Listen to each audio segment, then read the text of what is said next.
وما ينطق عن الهوى إن هو إلا وحي يوحى علمه شديد القوى ذو مرة. بسم الله الرحمن الرحيم، الصلاة والسلام على أشرف المرسلين سيدنا محمد وعلى آله وصحبه أجمعين. اللهم لا سهل إلا ما جعلته سهلا وأنت تجعل الحزن إذا شئت سهلا. اللهم علمنا ما ينفعنا وانفعنا بما علمتنا وزدنا علما يا أرحم الراحمين. اللهم إنا نعوذ بك من علم لا ينفع وقلب لا يخشع ودعاء لا يسمع. Inch'Allah, aujourd'hui nous allons aborder la troisième rubrique du troisième chapitre de Sahih al-Bukhari, à savoir le chapitre de l'ilm. Et c'est une rubrique que l'imam Bukhari rahimahullah wa nafa'ana bi'ilmih a intitulée Babu man rafa'a sawtahu bil-ilm. Donc il dit rahimahullah dans le 60e hadith de Sahih al-Bukhari et le 55e dans Tajrid al-Sarih, حدثنا أبو النعمان عارم بن الفضل قال حدثنا أبو عوانة. Et il s'agit de Waddah ibn Abdillah al-Yashkuri عن أبي بشر. Et il s'agit de Ja'far ibn Iyas, et on l'appelle aussi Ja'far ibn Wahshiyya. عن يوسف بن ماهك, et on dit aussi Yusuf ibn Mahik. عن عبد الله بن عمرو, donc il s'agit de Abdullah ibn Amr ibn al-As. قال تخلف عنا النبي صلى الله عليه وسلم في سفرة سافرناها فأدركنا وقد أرهقتنا الصلاة ونحن نتوضأ فجعلنا نمسح على أرجلنا فنادى بأعلى صوته ويل للأعقاب من النار مرتين أو ثلاثة.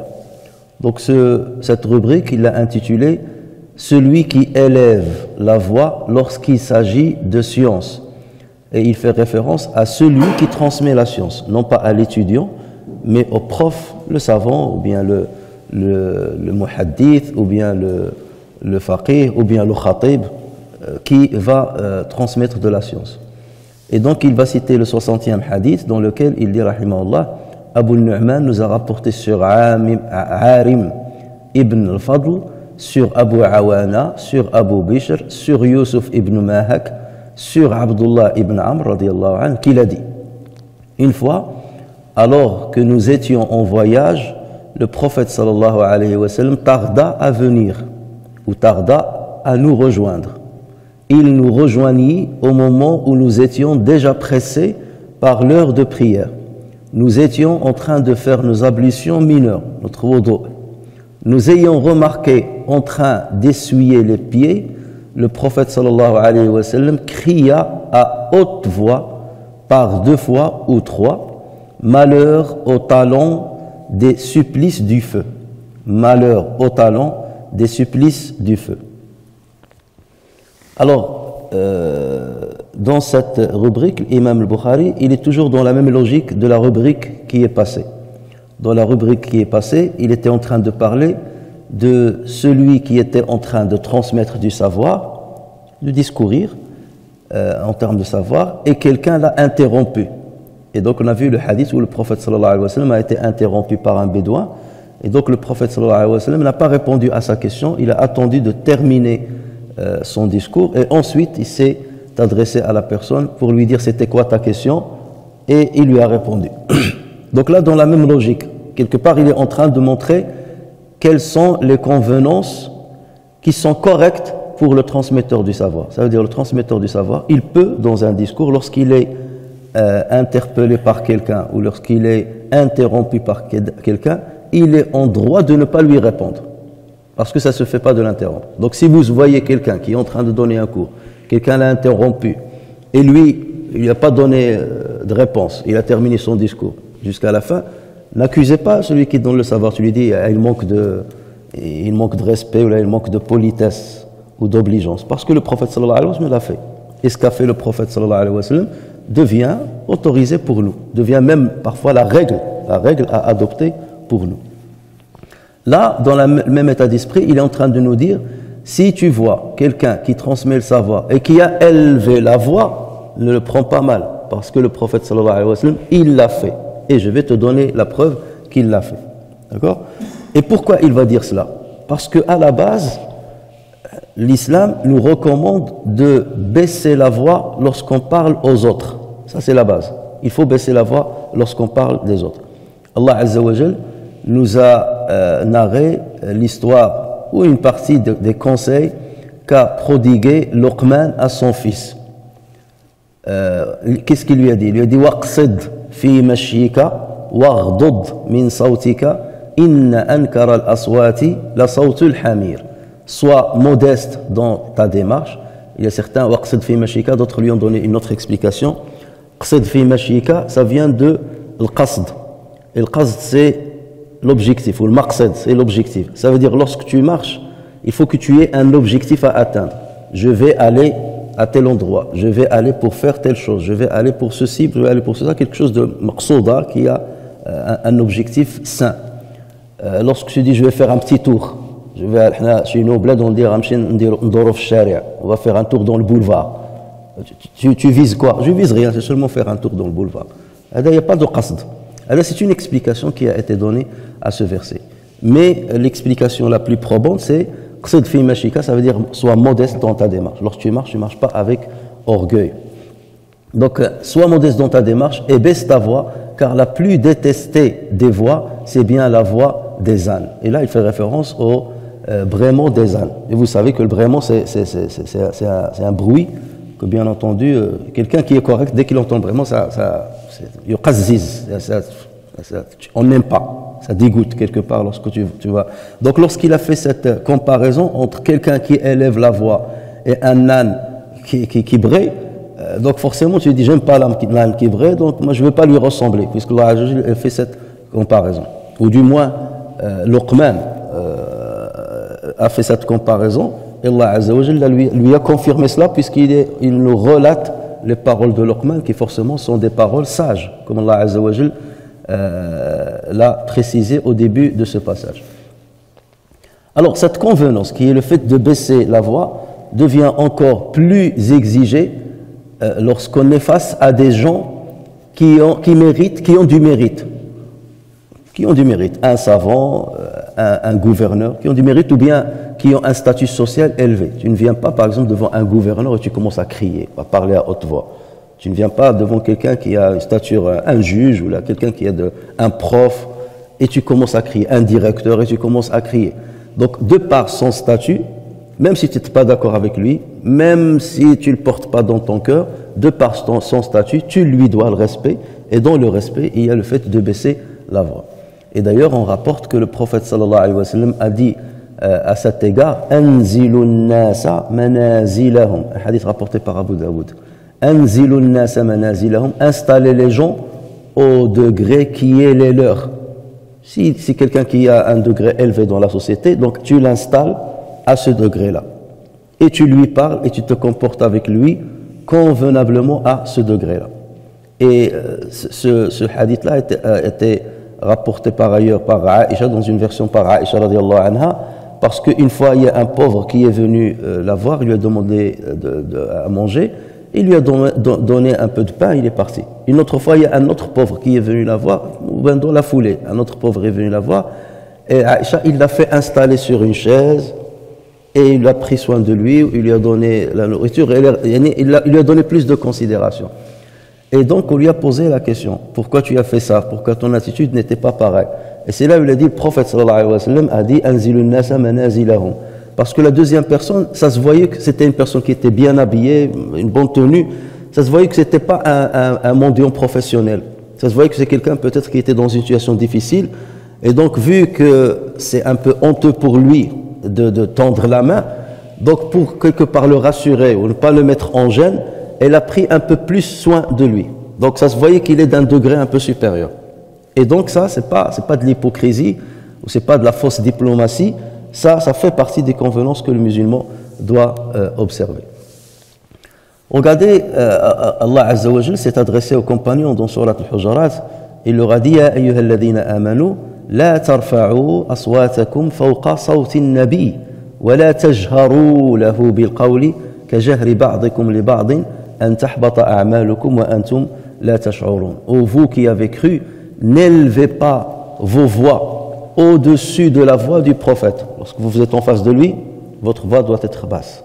Il ne doit jamais dépasser sa voix.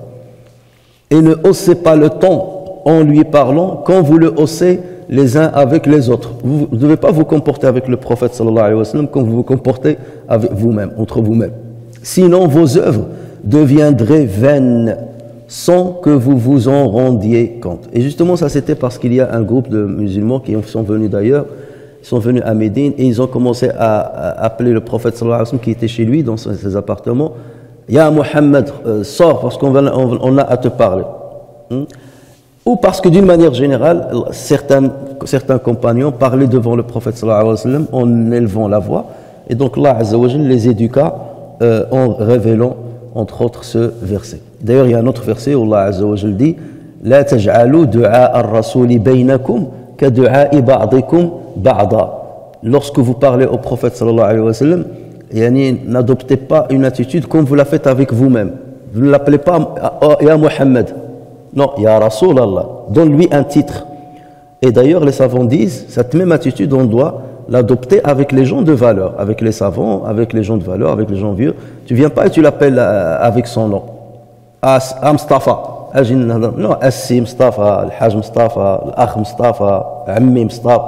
Il y a toujours une manière de montrer la bonne convenance. Et ça fait partie de l'éducation musulmane. Et si quelqu'un ne l'a pas appris depuis son enfance, il a perdu une bonne partie des bonnes convenances. Et d'ailleurs, concernant ce verset-là de Surat Al-Hujurat, il y avait un compagnon qui s'appelle Thabit ibn Qais. C'était un homme qui avait qu'un sayyid, il avait une voix qui portait, comme ça naturellement. Et c'était quelqu'un qui avait, dans certaines versions, qui n'entendait pas très très bien. Donc ce qui fait, lorsqu'il parlait, il élevait la voix. Et lorsque le verset est descendu, donc Thabit, radiyallahu anhu, il a commencé à pleurer. Et il était peiné, il est rentré dans une peine, presque une dépression. Et il s'est cloîtré chez lui. Et il ne voulait plus venir à la mosquée. Et donc le prophète sallallahu alayhi wa sallam, un jour, quelques jours après, il l'a remarqué. Parce que le prophète sallallahu alayhi wa sallam, il a l'œil, il voit qui est là, qui n'est pas là, pour quelqu'un qui s'est absenté une fois, deux fois. Donc tout de suite, il demande après lui. Et donc le prophète sallallahu alayhi wa sallam a saisi Sa'd ibn Mu'ad, d'une part parce que c'était le chef de son clan, et en même temps parce qu'il était le voisin de Thabit ibn Qais. Et il lui a dit à Sa'd, ça fait un moment que je n'ai pas vu Thabit. Est-ce que tu es au courant c'est-à-dire de la raison? Est-ce qu'il est malade? Est-ce qu'il y a un problème? Il lui a dit non, je suis son voisin, moi non plus, je ne l'ai pas vu depuis un certain temps. Je vais m'enquérir de sa situation. Et donc Sa'd ibn Mu'ad est allé voir Thabit ibn Qais. Et il lui a dit, pourquoi tu ne viens plus à la mosquée? Et il lui a dit, parce que Allah Azza wa Jalla, il dit, Ya ayyuhalladhina amanu, la tarfa'u aswatakum fawqa sawti an-nabi. Or, moi, comme vous le savez, j'ai une voix qui porte, et j'élève toujours la voix devant le prophète sallallahu alayhi wa sallam. Et je crains que ce verset-là soit descendu sur moi. Donc ça veut dire que l'a'mal diali habitat. Mes œuvres sont devenues vaines. Tout ce que j'ai fait est perdu. Donc j'ai honte maintenant de venir à la mosquée, que le prophète me voit ou que les musulmans me voient. Il s'est cloîtré chez lui. Je fais partie des gens de l'enfer. Regardez Sahaba. Là d'abord quelqu'un qui commence à moi je suis. C'est ce que je suis. Regardez Sahaba. Ça y est, il a considéré que je suis un homme d'enfer parce que j'élève la voix. Et donc Sa'd ibn Mu'ad est revenu chez le prophète sallallahu alayhi wa sallam lui faire part de ce qu'il lui a dit. Et le Rasul sallallahu alayhi wa sallam lui a dit, va lui dire qu'il ne fait pas partie des gens de l'enfer, il fera partie des gens du paradis. Et Ad, il est allé le rassurer. Ad, après, il a commencé à revenir à la mosquée. Et justement, lors de la bataille de l'Yamama, Thabit ibn Qais radiyallahu anhu est tombé martyr dans cette. Donc, ce qu'a dit le prophète sallallahu alayhi wa sallam, on a vu sa véracité alors que, avant d'attendre l'au-delà. Il est tombé martyr dans la bataille de l'Yamama, après bien entendu la mort du prophète sallallahu alayhi wa sallam. Tout ça, c'est pour dire qu'il est très détestable et interdit d'élever la voix devant le prophète sallallahu alayhi wa sallam. Et pas que lorsque le prophète sallallahu alayhi wa sallam est vivant, cette règle-là est de mise même devant la tombe du prophète sallallahu alayhi wa sallam. Vous voyez maintenant aujourd'hui, lorsque les gens veulent saluer le prophète, la tombe du prophète, le prophète sallallahu alayhi wa sallam dans sa tombe, il y a certains qui crient, qui se poussent, qui se bousculent, les femmes n'en parlent même pas, ils courent à certaines tombes et tout ça. Tout ça c'est détestable, c'est pas convenable. Omar radiyallahu anhu, un jour il a vu deux personnes qui étaient en train d'élever la voix devant la tombe du prophète sallallahu alayhi wa sallam. Soit ils parlaient à haute voix, et Omar s'est rapproché d'eux et il leur a dit: savez-vous où vous êtes et d'où est-ce que vous venez, vous, après tout? Parce que il y a une convenance connue chez tout le monde, répandue chez tous les habitants de Médine, que devant la tombe du prophète sallallahu alayhi wa sallam, on observe le silence. Puisque ces deux personnes élèvent la voix, ou je ne les connais pas, forcément ils viennent d'ailleurs. Et ils lui ont dit: nous venons de Taïf. Et donc là, Omar, il leur a dit: si vous étiez de cette cité, si vous étiez de Médinois, si vous étiez de cette cité, je vous ferai ça et ça et ça. Et donc il a dû leur dire: je vous aurais frappé, ou je vous aurais grondé, ou quelque chose comme ça. Donc là, ça montre qu'il faut observer ce silence, même devant, ou baisser la voix en tout cas, même devant la tombe du prophète sallallahu alayhi wa sallam. Imam al-Qurtubi rahimahullah et beaucoup d'autres savants dit: وكره بعض العلماء رفع الصوت في مجالس العلماء تشريفا لهم لأنهم ورثة الأنبياء. Il dit, et donc certains savants ont déconseillé l'élévation de la voix devant les savants en guise de respect à leur égard, parce qu'ils sont les héritiers des prophètes. Donc puisque l'islam nous demande d'adopter une certaine attitude, une certaine convenance, une certaine éthique et comportement avec le prophète sallallahu alayhi wa sallam, il faut maintenir la même convenance, la même éthique vis-à-vis des savants ou ceux qui transmettent sa parole. Le respect des savants fait partie du respect du prophète sallallahu alayhi wa sallam. Donc c'est quelque chose qui continue, qui doit continuer d'être respecté par les musulmans. Alors l'élévation de la voix, elle est encore plus détestable lorsqu'on est à l'intérieur d'une mosquée. Parce que la mosquée, c'est un lieu de recueillement. Et donc, le recueillement nécessite du silence. Une fois le prophète sallallahu alayhi wa sallam est sorti dans la mosquée, parce qu'il est sorti de chez lui, il est rentré dans la mosquée puisqu'il est juste à côté, et il a vu certains compagnons qui étaient en train chacun de réciter le Coran tout seul. Et donc leurs voix se sont élevées par la récitation du Coran. C'est même pas on discute des affaires d'ici-bas. Non, ils élevaient la voix par la récitation du Coran. Et là, le prophète sallallahu alayhi wa sallam, il leur a dit: n'élevez pas la voix dans vos lectures les uns les autres, parce que vous vous dérangez les uns les autres. Donc même en récitant le Coran, récitez à voix basse pour ne pas déranger ceux qui vous entourent. On a interpellé l'imam Malik, rahimahullah. Et Imam Malik, comme vous le savez, il était très, très sévère concernant certaines choses. Donc on l'a interrogé, on lui a dit: est-ce que ça convient d'élever la voix alors qu'on transmet du savoir, dans une assise de savoir? Que ce soit le savant, une équipe qui donne le dars, il élève la voix, ou que ce soit les étudiants qui l'écoutent. Et l'imam Malik, il a dit: ilmun wa raf'u sawt. En fait, c'est une question de reniement. Il a renié ça. Un savoir et une élévation de la voix, ça veut dire c'est contradictoire. Un savoir et l'élévation de la voix, c'est contradictoire. Non, s'il y a le savoir, c'est qu'on baisse la voix. Et c'est pour cela que la majorité des malikites, donc ils préconisent ça, que lorsqu'on donne un dars ou lorsqu'on donne une khutbah, il faut baisser la voix. Néanmoins, ceci c'est l'avis de l'imam Malik. Et les savants, beaucoup de savants ne sont pas d'accord avec lui. Les autres écoles, à savoir les Hanafites, les Shafi'ites, les Hanafites, les Hanbalites, ainsi que certains Malikites, vont à l'encontre de l'avis de l'imam Malik. Ils disent: on a le droit d'élever la voix lorsqu'on transmet le savoir. Et c'est l'avis de l'imam al-Bukhari, parce que le titre qu'il a donné dans la rubrique, celui qui élève la voix dans la transmission du savoir, et il a ramené un hadith où le prophète sallallahu alayhi wa sallam a élevé la voix devant des compagnons en leur disant: malheur aux talons des supplices du feu. Et le narrateur du hadith, il a dit, Abdullah ibn Amr, il a élevé la bi'a'la sawti, il a parlé avec le volume le plus élevé de sa voix, tout ce qu'il avait comme force pour élever sa voix. Donc là, ça montre que l'imam Malik n'a pas forcément raison sur ce point, mais on va voir qu'il a quand même une partie de raison. Donc les autres disent, il est autorisé d'élever la voix dans certaines situations. Lorsqu'on dispense un cours et lorsqu'il y a un besoin d'élever la voix. Et parfois, il y a un vrai besoin d'élever la voix. Et on va le voir dans certains récits qu'on rapporte sur le prophète sallallahu alayhi wa sallam lui-même parce qu'il est notre exemple.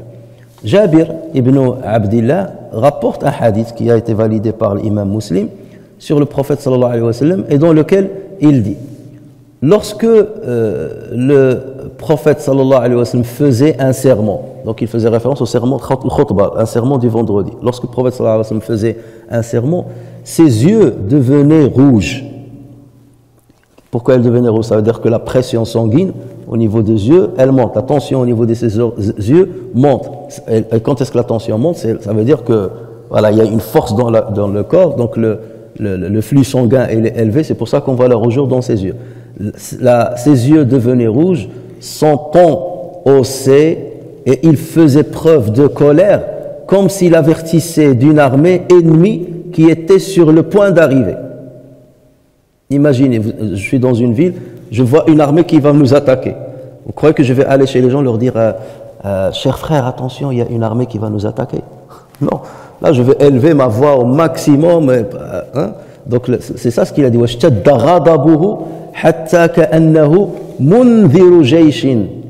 Quelqu'un qui met en garde contre une armée.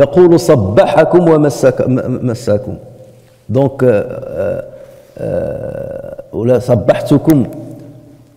et donc là, ce hadith-là montre que le prophète sallallahu alayhi wa sallam, il élevait la voix. Mais il y a une version dans laquelle Jabir ibn Abdillah, il dit, le prophète sallallahu alayhi wa sallam, lorsqu'il faisait le sermon et il nous parlait de l'au-delà, ses yeux rougissaient. Donc lorsqu'il dit il parlait de l'au-delà, ça veut dire qu'il est dans un contexte d'exhortation. Il est dans un contexte d'exhortation. Et l'exhortation nécessite justement d'élever la voix. Il faut faire une distinction. Je peux élever la voix lorsque je m'adresse aux gens, mais en les réprimandant. Devant moi, il y a des vieillards, il y a des gens de notoriété et tout ça, et moi je fais une khutbah par exemple, et je commence à les réprimander. Vous êtes des moins que rien, vous n'avez pas honte de vous ne venez pas à la mosquée, vos prières ils sont cadavres, vous êtes ceci. Donc là, quelque part, c'est comme si je me distingue d'eux. Là, je suis au-dessus de vous, et vous êtes des moins que rien. Là, ça, c'est pas de la convenance, c'est pas du respect. En revanche, lorsque je me mets dans le groupe, notre situation, vous savez comment nous sommes vraiment paresseux, nous ne sommes pas à la hauteur, nous commettons beaucoup de... Donc je me mets dans le groupe, là, au moins, à la limite, c'est respectable. Parce que la personne qui t'écoute ne voit pas que tu es en train de la viser, ou bien de l'infantiliser, ou bien de ne pas la considérer. Donc il y a aussi un savoir-faire lorsqu'on élève la voix. Et il faut choisir le bon moment pour élever la voix. Et tu ne donnes pas l'impression que tu es contre les gens. Le but, c'est quoi? C'est de motiver les personnes. Le but, c'est d'éveiller en eux la motivation, la détermination pour s'améliorer, ou pour se repentir, ou pour accomplir les bonnes œuvres. Donc, quelque part ici, l'élévation de la voix devient une communication non verbale, un savoir-faire qui permet de bien transmettre la parole. Et ça se fait pas n'importe comment. Parce que vous voyez certaines personnes, dès qu'il dit Bismillah ar-Rahman ar-Rahim, il commence à crier. Ya mazal adfi, Allahumma inna nahmaduka, il crie. Mais attends, là tu t'adresses à Dieu, c'est dua, où il crie. Il y a beaucoup qui, dans leur discours, dès que tu entends sa vidéo, quelque chose comme ça, il est toujours à 140 décibels, directement. Alors, il y a des moments où tu élèves la voix, il y a des moments où tu réduis la voix, et ça dépend aussi de ce que tu transmets. Tu es en train de faire l'exégèse du Coran. Pourquoi tu élèves la voix? On n'est pas dans le contexte d'exhortation. Ou là, je suis en train d'enseigner l'arabe, le fa'il, al-maf'ul bihi mansoub, le fa'il marfou', et je crie. Quel rapport? Donc vous voyez là, lorsqu'on parle d'exhortation, Nu'man ibn Bashir radiyallahu anhu dit, le prophète sallallahu alayhi wa sallam nous a dit, je vous ai mis en garde. أنذرتكم النار أنذرتكم النار أنذرتكم النار فما زال يقولها حتى لو كان في مقامي هذا سمعه أهل السوق وحتى سقطت خميصة كانت عليه عند رجليه. Le prophète sallallahu alayhi wa sallam, il a commencé à nous dire, je vous ai mis en garde contre le feu, je vous ai mis en garde contre le feu, je vous ai mis en garde contre le feu, au point que s'il était à ma place là où je suis debout, les gens du marché l'auraient entendu. Donc là où il y avait une Nu'man, c'était un endroit sûrement un peu éloigné du marché. Il leur a dit, s'il était à ma place et qu'il parlait comme il avait parlé à nous, les gens du marché l'auraient entendu. Et au point, il montrait un peu comme de la colère, comme une émotion forte, au point qu'il avait une khamisa. Et le khamisa, ça c'est un tissu qui est carré et dans lequel il y a des bandes. Donc ce tissu-là ce vêtement-là était sur ses épaules, et tellement donc il était émotif dans sa parole que le khamisa est tombé de ses épaules au pied juste devant ses pieds. Donc ce qui prouve bien qu'il bougeait, c'est pas seulement, donc même physiquement il bougeait. Donc là c'est un moyen de communication et non pas un manque de respect vis-à-vis de ceux à qui il s'adressait. Donc l'exhortation, comme je viens de dire, l'élévation de la voix dans l'exhortation peut être un bon moyen pour transmettre l'information et motiver l'audience. Donc dans cette rubrique, l'imam al-Bukhari nous rapporte un hadith qui prouve qu'on a le droit d'élever la voix si c'est pour transmettre le savoir, et comme on va le voir, c'est surtout si c'est pour mettre en garde, parce que là, le prophète sallallahu alayhi wa sallam, il mettait en garde contre le fait d'avoir essuyé les talons plutôt que de les laver. Donc, on garde contre une erreur. Donc, lorsqu'il s'agit de corriger une erreur, on peut élever la voix. Voilà, ça aussi, on peut en parler. Tu viens, tu sors quelqu'un d'une assise pour lui poser 2 questions sur des choses inutiles. Ça aussi, c'est un manque de respect à une assise de savoir. Donc, que dit le hadith? عن عبد الله بن عمرو رضي الله عنه قال تخلف عنا النبي صلى الله عليه وسلم في سفرة سافرناها فأدركنا وقد أرهقتنا الصلاة ونحن نتوضأ. Donc une fois alors que nous étions en voyage, le prophète sallallahu alayhi wa sallam tarda à venir. Il nous rejoignait au moment où nous étions déjà pressés par l'heure de prière. Nous étions en train de faire nos ablutions mineures. Alors pour comprendre le contexte, on va trouver une autre version, rapportée également par le Bukhari et rapportée aussi par Muslim. Sauf que le Bukhari, celle-ci, elle l'a laissée dans une autre rubrique. Ici, il a choisi la version la plus courte, parce que son objectif, c'est seulement de parler de l'élévation de la voix. Mais pour montrer le contexte complet, il y avait une autre version que le Bukhari connaît, mais il l'a gardée pour un autre chapitre où il va tirer des conclusions qui concernent ce chapitre-là, ou cette rubrique-là. Donc dans cette version, Abdullah ibn Amr a dit, nous sommes rentrés avec le prophète sallallahu alayhi wa sallam de la Mecque à Médine. Donc voici la première précision. Donc c'est pas n'importe quel voyage, c'était un voyage dans lequel les musulmans rentraient, ils étaient à la Mecque et ils rentraient à Médine. Donc ça, une précision supplémentaire dans cette version. Normalement, Abdullah ibn Amr, il a donné une version complète. C'est les narrateurs qui vont venir après, qui vont peut-être raccourcir les détails, certains détails, ou enlever certains détails. Mais Abdullah ibn Amr, donc il a dit la version complète. Donc forcément, vous allez trouver dans la chaîne de transmission quelqu'un qui va transmettre la parole complète. Et c'est pour ça qu'on peut trouver plusieurs versions. Ça ne veut pas dire qu'ils sont contradictoires, mais comme on a dit, parfois une qui cite le maximum des détails, une qui cite que le sommaire ou une partie de ce qui a été dit. Donc il dit, en cours de route, des gens se sont précipités afin d'accomplir les ablutions pour l'Asr. Ils se sont précipités, ça veut dire peut-être qu'ils étaient à côté du prophète sallallahu alayhi wa sallam, et après ils se sont précipités rapidement pour accomplir l'Asr. Ça prouve quoi? Déjà, ça prouve que c'était la prière de l'Asr. Dans l'autre version, on ne savait pas de quelle prière il s'agissait.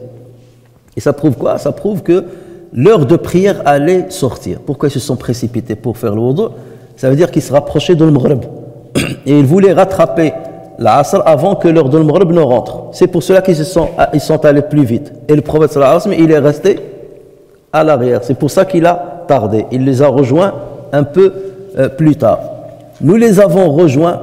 Donc voilà, Abdullah ibn Amr a dit, nous les avons rejoints. Ça veut dire qu'il était avec qui lui? Il était avec le prophète. L'autre version ne le montre pas. Lui, il ne disait pas comment il était. Même l'autre version, il donne l'impression que lui, il était avec eux. Alors que c'est là, il précise que lui, il était avec le prophète. Nous les avons rejoints. Donc j'étais en compagnie du prophète sallallahu alayhi wa sallam. Et avons remarqué فانتهينا إليهم وأعقابهم تلوح لم يمسها الماء, et leurs talons n'étaient pas mouillés, n'ont pas été touchés par l'eau. Alors que dans l'autre version, il a dit nous essuyons nos talons. Et ici, il a dit le talon apparaissait non mouillé par l'eau. Donc là, il y a une autre précision qui a été donnée dans cette version. فقال رسول الله صلى الله عليه وسلم ويل للأعقاب من النار أسبغوا الوضوء. Donc là, il a rajouté quelque chose. Malheur aux talons des supplices du feu, faites correctement les ablutions. Isbagh al-wudu, ça veut dire l'accomplissement correct des ablutions. Donc cette version-là nous donne un peu plus de détails. Pourquoi le prophète sallallahu alayhi wa sallam était en retard? Parce que le prophète sallallahu alayhi wa sallam, dans ses voyages, lorsqu'il est dans une caravane, il avait toujours l'habitude de se mettre à l'arrière. Pourquoi? C'est pour accompagner les personnes âgées ou faibles qui sont à l'arrière, pour être à côté d'elles. Et pour motiver ceux qui sont retardataires. Le prophète sallallahu alayhi wa sallam marchait avec le rythme des plus faibles. D'accord? Parfois, lorsqu'on va faire le Umrah, on ramène avec nous des personnes âgées, des personnes qui ou certains, j'ai pas besoin de vous, je vais aller tout seul. Inch'Allah, je vais aller tout seul, je vais aller plus vite. Comme ça, je termine un quart d'heure avant vous. C'est un quart d'heure au moins d'invocation. Un quart d'heure au moins d'invocation. Votre doucement, ils font plus d'invocation. Pour vous dire, parfois, on a la conception de l'adoration qui est biaisée. Non, je suis fort, je peux faire vite. Voilà, j'ai avec moi des personnes âgées. Je les accompagne. J'ai des hasanats en plus. Je ne leur montre pas que vous êtes faible. Donc, je les accompagne. Le prophète sallallahu alayhi wa sallam, il était plus avec les faibles pour les encourager. Et ça montre justement la grandeur du comportement du prophète sallallahu alayhi wa sallam. Et donc, les gens se sont précipités pour accomplir les ablutions, comme on a dit, parce que l'heure de prière allait sortir. Et pourquoi elle allait sortir? Pourquoi ils n'ont pas accompli en avance? Donc peut-être qu'ils n'avaient pas une source d'eau qui leur permettait de faire les ablutions tous. Peut-être qu'ils avaient peu d'eau avec eux, ils ramenaient peu d'eau avec eux. Et donc là, ils cherchaient une source d'eau. Et ils savaient peut-être qu'en cours de leur route, parce que c'est un chemin qu'ils fréquentaient souvent entre la Mecque et Médine. Donc ils savaient à tel endroit, il y a la source d'eau, un tel. Donc comment ils ont dit, à tel endroit, on va faire la prière. Mais ils ont pris du retard. Et donc, lorsqu'ils ont vu que l'heure allait sortir, donc c'est là où ils se sont précipités pour aller à la source d'eau, peut-être pour accomplir leurs ablutions. Donc c'est pour ça qu'ils ont retardé la prière. C'est pas par négligence. Et en même temps, ils ont attendu que le prophète sallallahu alayhi wa sallam arrive pour ça on le comprend aussi. Ils ont fait le prophète tarda de venir. Ça veut dire quoi tarda? Ça veut dire nous avons terminé, ou là, ils avaient terminé les ablutions et il a tardé de venir. Donc ils ont terminé. Et dans ce cas, pourquoi ils n'ont pas fait la prière? Il y a le prophète, c'est lui qui va diriger la prière. Ou certains, ils vont dire, tant pis, lui il est en retard, moi je vais faire la prière. Non, le respect vis-à-vis du prophète. Si lui n'a pas fait la prière, je suis mieux que le prophète. Je le devance. Non, c'est notre imam. Bon, je vais faire vite et j'attends. Il tarde, je l'attends.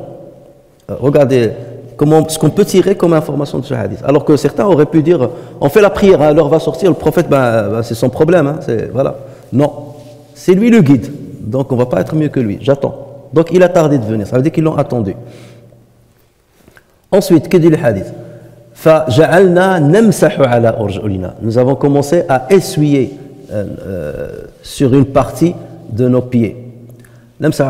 Pourquoi j'ai dit une partie de nos pieds alors que si on veut traduire mot par mot, nous avons commencé à essuyer les pieds? Parce que l'autre hadith, il dit les talons n'étaient pas mouillés. Ça veut dire que le reste l'était. Les talons n'étaient pas mouillés, ça veut dire que le restant des pieds était mouillé.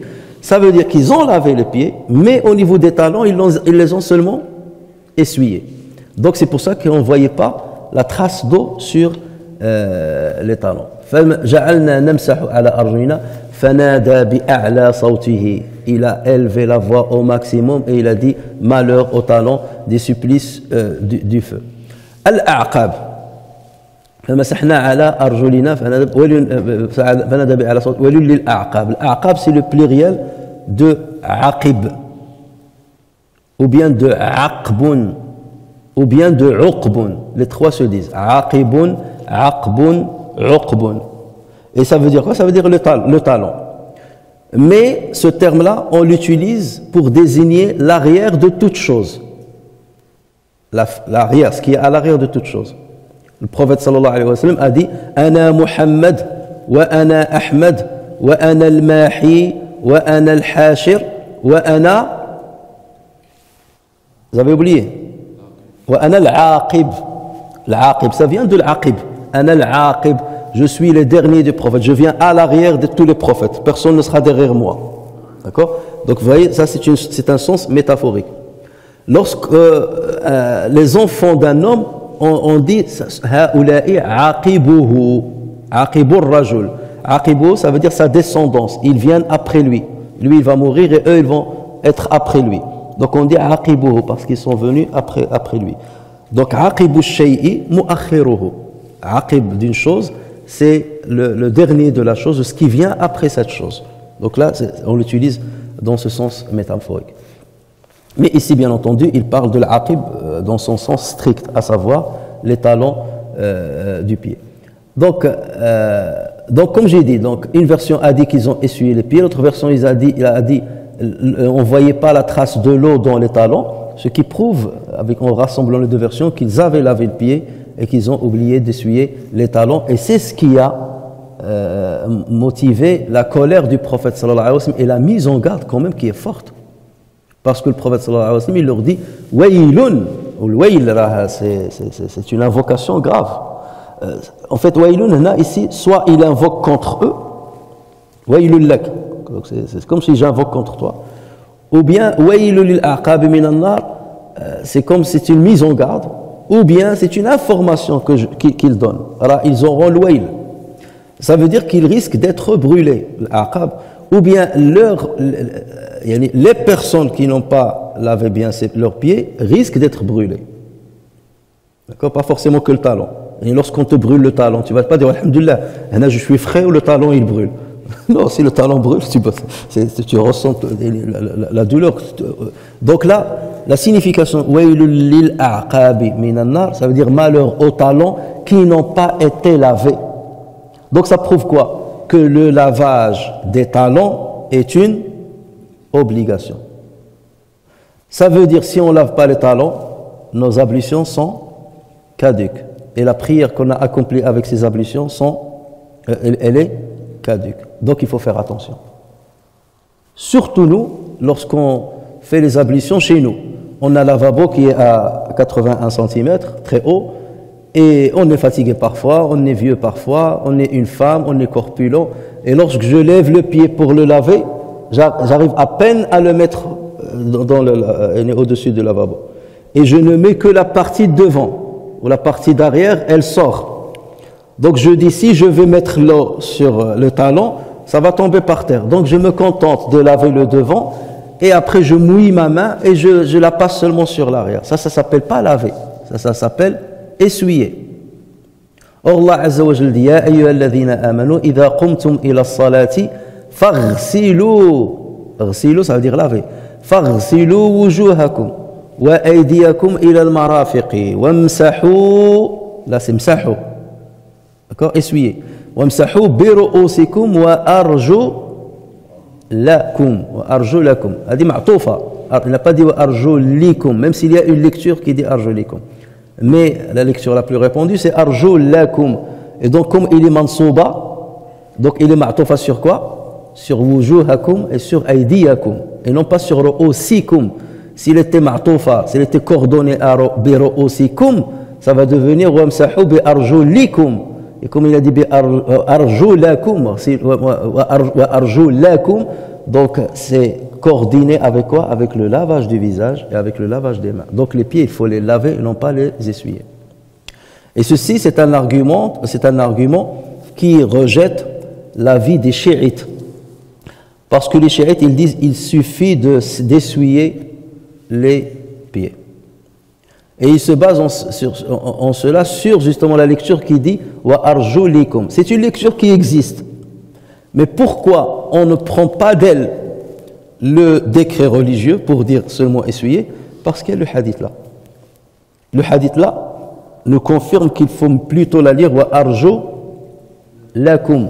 S'il n'y avait pas ce hadith là, on peut, et qu'on a l'autre lecture, et qu'on on montre et on prouve qu'elle est notoire, hein, qu'il est mutawatira, dans ce cas on peut dire oui, on peut accepter cet avis.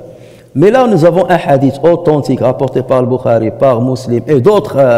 Ce hadith là il a été rapporté même par Abu Huraira. Lui-même il a dit à des gens, il passait devant des gens qui avaient mal leurs pieds et il leur a dit asbiru al-wudu fa inni sami'tu ar-rasul sallallahu alayhi wa sallam yaqul waylun lil aqabi minan nar.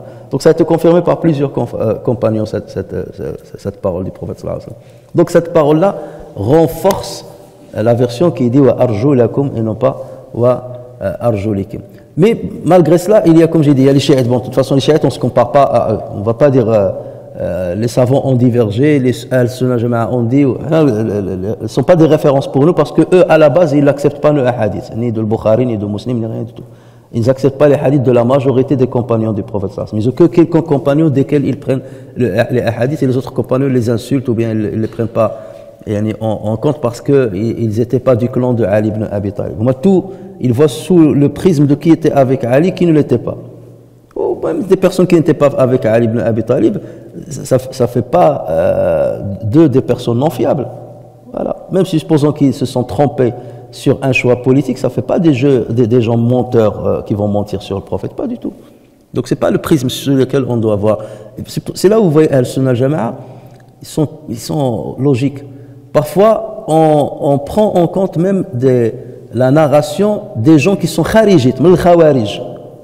Et on prend en considération leurs paroles. Lorsqu'ils sont fiables, on voit qu'ils sont fiables, il est de bonne foi, mais c'est un khariji, dans sa tête il a un problème. Il a une mauvaise conception de l'islam, il est khariji. Mais c'est quelqu'un de confiance qui ne mentira pas. Ou parfois même on dit fihi tashayyu', il a un petit penchant vers tashayyu', mais c'est quelqu'un de correct. Mais au niveau intellectuel, au niveau décisionnel, la décision qu'il a prise au niveau du choix politique, il est nul. Mais ça ne fait pas de lui quelqu'un qui n'est pas fiable dans la transmission du hadith. Là, ça ne fait pas de lui forcément un menteur. Donc, il y a une logique. Il y a une procédure scientifique. Non, dès que tu étais contre Ali, donc je rejette tout. Malgré ça, il y a cet avis marginal a été adopté par quelques sommités, parmi lesquels il y avait Anas ibn Malik, radiyallahu anhu. Lui aussi, il dit on peut se contenter d'essuyer. Abdullah ibn Abbas, lui aussi, il le dit. L'imam Sha'bi et Qatada. Les quatre là, on a adopté cet avis-là, mais c'est un hadith marginal. Mais le consensus, à part ces quatre là, le consensus s'est établi sur cette affaire-là chez Al-Sunnah wal Jama'a qu'il faut laver les pieds. Et le hadith là le prouve. Donc peut-être que eux n'ont pas eu ce hadith-là, ou n'ont pas pris connaissance de ce hadith-là, d'autant plus que c'était dans un voyage, donc peut-être qu'ils n'avaient pas pris part à ce voyage. Abdullah ibn Abbas, on sait qu'il était jeune, donc peut-être que Anas n'était pas même s'il était né toujours avec le prophète sallallahu alayhi wa sallam, il n'a pas entendu ça.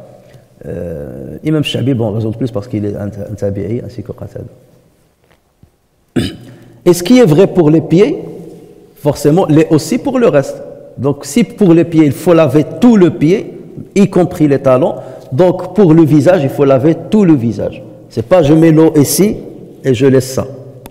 Donc, faites attention, lorsque vous faites dorénavant vos ablutions, vérifiez que vous avez lavé tout le pied. Mettez, je sais pas, une serviette par terre, même si l'eau tombe, il faut laver tout le pied. D'accord? Jusqu'à ce que tu arrives en bas de tes chevilles. Et pareil pour le visage, tout le visage. Il faut que l'eau, tout le visage et la main. On ne se contente pas d'essuyer. Parfois, certaines personnes, parce qu'il est en voyage, ou là, il est au travail, il veut faire les ablutions, il dit je ne veux pas laisser l'eau par terre, ou là, il est dans une cabine de train, ou là, une cabine d'avion, je ne veux pas laisser d'eau.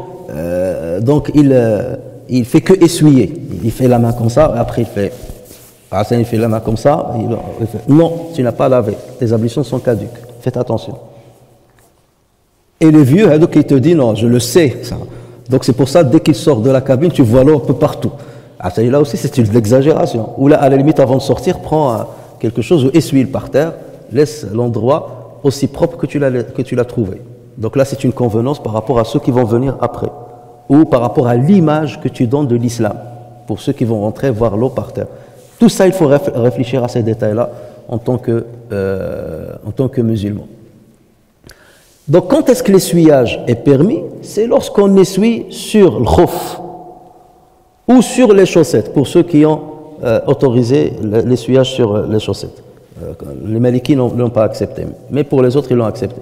Donc, c'est là où on a le droit d'essuyer. Mais le pied, lorsqu'il n'y a pas le khuf dessus, ou il n'y a pas les chaussettes dessus, on doit le laver et complètement. Ou l'essuyage lorsqu'on a le khuf et qu'on l'a mis en état d'ablution ou les chaussettes, on a le droit, comme vous le savez, à 24 heures lorsqu'on est résident, dans la ville où on réside, et on a le droit à 72 heures lorsqu'on est en voyage, tant qu'on n'a pas enlevé le khuf ou bien les chaussettes.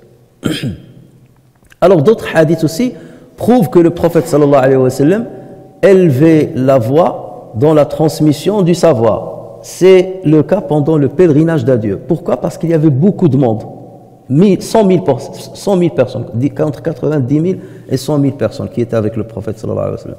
Donc là, le prophète sallallahu alayhi wa sallam, il élevait énormément la voix. Donc si tu vois quelqu'un en pèlerinage ou la Umrah en train de élever la voix pour transmettre le savoir, ne dis pas, celui-là. Non, le prophète sallallahu alayhi wa sallam, il a fait, et vous allez voir, il a fait encore plus que ce qu'on puisse imaginer. L'imam Nasa'i rapporte un hadith qui est valide selon les conditions de Bukhari et les conditions de Muslim. Donc il rapporte ce hadith sur Abdurrahman ibn Mu'ad, dans lequel il dit Khatabana Rasulullah sallallahu alayhi wa sallam wa nahnu bi Mina. Donc le prophète sallallahu alayhi wa sallam nous a fait un sermon alors que nous étions à Mina. ففتحت أسماعنا حتى كنا نسمع ما يقول ونحن في منازلنا. يعني Dieu nous a ouvert l'ouïe à un point où nous l'entendions alors que nous étions dans notre campement. Vous imaginez, à Mina, les gens ils sont sous des tentes. D'accord? Il y a des campements, le groupe là, le groupe là, le groupe là. Et donc, regardez, lui, il disait, nous étions dans nos campements et Dieu nous a ouvert. Notre ouïe s'est ouvert. Là, c'est un miracle qu'Allah Azza wa Jalla a donné. On l'entendait tous. Imagine. Il y a 100 000 personnes. Et on entendait le prophète sallallahu alayhi wa sallam. On entendait sa khutba. حتى كنا نسمع ما يقول ونحن في منازلنا. فطفق يعلمهم مناسكهم. Il a commencé à leur apprendre leurs rituels, les rituels du pèlerinage. فطفق يعلمهم مناسكهم حتى بلغ الجمار. Jusqu'à parvenir al jimar. Le jimar, c'est le pluriel de jamra. Ou le jamra, ça veut dire la petite pierre. La petite pierre qui ne dépasse pas la taille d'une phalange. Donc ça veut dire qu'il est arrivé au moment où il parlait du rituel du jet, le jet de Al-Jima. Certains ils l'appellent la lapidation des stèles.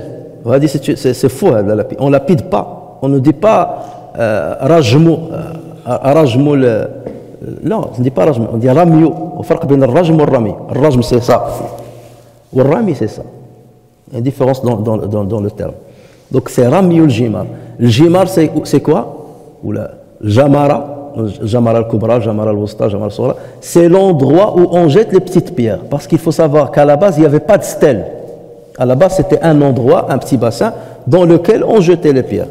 Mais il n'y avait pas de stèle. C'est après qu'on a construit une stèle. Et aujourd'hui, d'ailleurs, vous voyez un grand mur qu'on a mis et vous jetez contre le mur. À la base, il n'y avait pas de mur, il n'y avait pas de stèle. On jetait les pierres dans le bassin. Ça, vous devez savoir l'évolution un petit peu de certaines choses dans l'histoire de l'islam. Donc, hatta balagha al-jimar. Fawada'a isbi'ayhi as-sabbabatayn. Il a mis ses deux index. Où est-ce qu'il les a mis? Sur ses oreilles. Pour crier. Ou quand est-ce que tu mets que le muaddin qui fait ça parfois. Pourquoi? Pour mieux élever la voix, ne pas se déranger. Donc, il a mis ses sabbabatayn. Fawada'a isbi'ayhi as-sabbabatayn. Thumma qala bihasa al-khadaf. Bihasa al-khadaf. Le hasa, c'est les petites pierres. Le hasa al-khadaf, justement, c'est les petites pierres. Choisissez les petites pierres. C'est pas la peine de prendre des grandes. Bihasa al-khadaf. Et là, il a élevé la voix. Peut-être parce qu'il a vu des gens qui ont pris des grosses pierres. Ou là, il avait peur que les gens commencent à prendre des grosses pierres. Donc بحصى الخذف. ثم أمر المهاجرين فنزلوا إلى مقدم المسجد وأمر الأنصار فنزلوا من وراء المسجد ثم نزل الناس بعد ذلك. Donc ensuite, lorsqu'il a dit ça, il a demandé à ce que les muhajirines se mettent au devant de la mosquée. De quelle mosquée ici on parle? On est où là? On est à Amina. Comment s'appelle la mosquée qui est à Amina? Masjid al-Khayf. Masjid al-Khayf. Donc il leur a dit, l'Ansar venez au devant, du côté de l'Qibla. Et il a dit, le Muhajirin, il leur a dit, venez devant. L'Ansar, mettez-vous derrière eux. Et ensuite, les autres qui sont venus d'ailleurs, vous venez à l'arrière. Pourquoi? Parce que, comme on le sait, plus tu es vers le Qibla, du côté de l'imam, plus tu as de valeur. Les rangées qui sont juste derrière l'imam, elles ont plus de valeur que les rangées qui sont à l'arrière. Et le prophète sallallahu alayhi wa sallam a rendu hommage à qui d'abord? Les Muhajirin, parce qu'ils ont délaissé leur maison et tout, et c'était les premiers qui sont convertis et tout.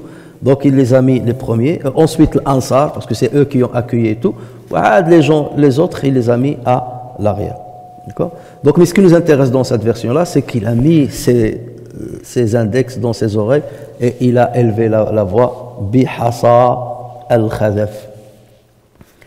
Deuxième hadith, c'est suite à une bataille. Sa'd ibn Abi Waqqas, c'est un hadith il est rapporté par Sa'd ibn Abi Waqqas, il a dit il y a 4 situations où le Coran a été révélé à mon propos. Et il a cité ces situations, il a cité les 4 situations. Une situation avec sa mère qui lui a dit si tu ne délaisses pas l'islam, je vais faire une grève de faim jusqu'à ma mort. Il n'a rien voulu entendre. Et c'est là où Allah Azza wa Jalla a révélé وَإِنْ جَاهَدَاكَ عَلَىٰ أَنْ تُشْرِكَ بِمَا لَيْسَ لَكَ بِهِ عِلْمٌ فَلَا تُطِعْهُمَا. Donc ça c'était un verset qui a été révélé pour cette circonstance. Et il fait référence aussi à la circonstance dans laquelle il était tombé malade, il pensait qu'il allait mourir, et le prophète sallallahu alayhi wa sallam lui a rendu visite, on a déjà parlé de ça, et il lui a dit à Rasulallah, est-ce que je n'ai qu'une seule fille, et plus tard il a eu plus de 20, est-ce que je peux donner tout ce que je possède à des pauvres? Est-ce que je fais un testament de tout ce que je possède à des pauvres? Il lui a dit non, c'est trop. Il lui a dit je donne le 3/4. Il lui a dit non, c'est trop. Je donne la moitié. Il lui a dit non, c'est trop. Alors je donne le 1/3. Il lui a dit d'accord pour le 1/3, même si le 1/3 est beaucoup, mais d'accord. Donc là, c'est pas du Coran, ça c'est la parole du prophète sallallahu alayhi wa sallam. Mais lui, lorsqu'il a dit le Coran est descendu à mon propos, en fait ça veut dire l'wahi. C'est-à-dire parce que le prophète sallallahu alayhi wa sallam, s'il a décidé du 1/3, c'est qu'il a eu une révélation à ce niveau-là. Et il y a ce cas-là qu'il est en train de rapporter. En fait, suite à une bataille, il y avait beaucoup de butin. Ce hadith a été rapporté par un musulman. Et Sa'd ibn Abi Waqqas, il a vu dans le butin une épée qui lui a beaucoup plu. Et donc, et dans le Ghanaim, on a parlé de l'khoumus, on a parlé comment on distribue l'anfal. Donc lui, il a dit, j'aurai forcément l'anfal, une partie de l'anfal. Donc, mais moi, je veux cette épée. Je veux celle-là. Donc il a pris l'épée. Et il est venu chez le prophète, sallallahu alayhi wa sallam. Donc, il lui a dit, Ya Rasulallah, nafilni hadha as-sayf. Donne-moi comme anfal. Nafilni, ça vient de l'anfal, le butin. Nafilni, ça veut dire donne-moi du butin, cette épée. Nafilni hadha as-sayf. Donne-moi ce butin. فإنما فأنا من قد علمت حاله. فأنا من قد علمت حاله. Parce que tu sais, tu connais très très bien ma situation. Je suis quelqu'un qui est un vrai guerrier. Dans le combat, j'ai beaucoup fait. J'ai beaucoup intervenu dans le combat parce que le prophète sallallahu alayhi wa sallam, il a fait une invocation pour Sa'd ibn Abi Waqqas. Il a dit Allahumma ajib da'watahu wa saddid ramiyatahu. Seigneur, exauce ses vœux et fait de sorte qu'il touche toujours sa cible. Donc lui, lorsqu'il rentre dans une bataille, même s'il ne regarde pas, même s'il ferme les yeux, il lance une flèche, ça touche quelqu'un. Donc il lui a dit, tu connais ma situation, Zamakra, forcément je combats bien, donc je mérite. Alors je veux seulement ce safe, et je vais l'utiliser en plus, bien comme il le faut. Faqal, ruddahu min haythu akhadta. Remets l'épée de là où tu l'as prise. Ruddahu min haythu akhadta. Il a dit, donc, fantalaqtu, donc je suis parti, hatta aradtu أن ألقيه في القبض. Donc je suis allé jusqu'à ce que j'ai voulu le remettre dans le qabd. Le qabd, ça veut dire, le qabd, ça vient de le qabd. Ça veut dire avec le butin que nous devions après distribuer. Ça s'appelle le qabd. Donc je suis allé pour le remettre dans le qabd. Après il a dit فحدثتني نفسي. J'ai commencé à la passion. Il dit mais non, mais attends, mais je le mérite quand même. Il va le donner à quelqu'un d'autre. Pourquoi pas moi? Pourquoi pas moi? Donc il a dit, et je suis revenu chez le prophète sallallahu alayhi wa sallam. Et il lui a dit, Ya Rasulallah, a'tayni, Ya Rasulallah, a'tayni. Pourquoi il est revenu? Parce qu'ils savent que le prophète sallallahu alayhi wa sallam est gentil. Vous voyez? Ouais, il lui a dit, va le remettre où il était. Il est parti. Il dit, je vais revenir. Parce que je sais que le prophète sallallahu alayhi wa sallam, lorsqu'il lui demande une chose comme ça, deux fois, il est gentil. Donc il est revenu en espérant qu'il va le convaincre. Il a dit, a'tayni, Ya Rasulallah. Et qu'est-ce qu'il a dit? Qal.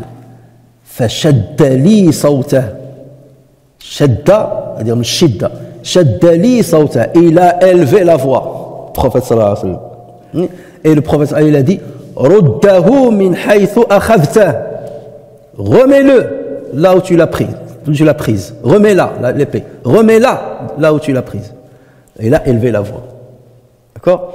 Pourquoi? Parce que là il s'agit d'un bien commun. Et le bien commun, il faut le préserver, que ce soit de zakat ou que ce soit de l'anfal. رُدَّهُ مِنْ حَيْثُ أَخَذْتَهُ. قال فأنزل الله عز وجل. Donc c'est là où Allah عز وجل a révélé les premiers versets de sourate Al-Anfal.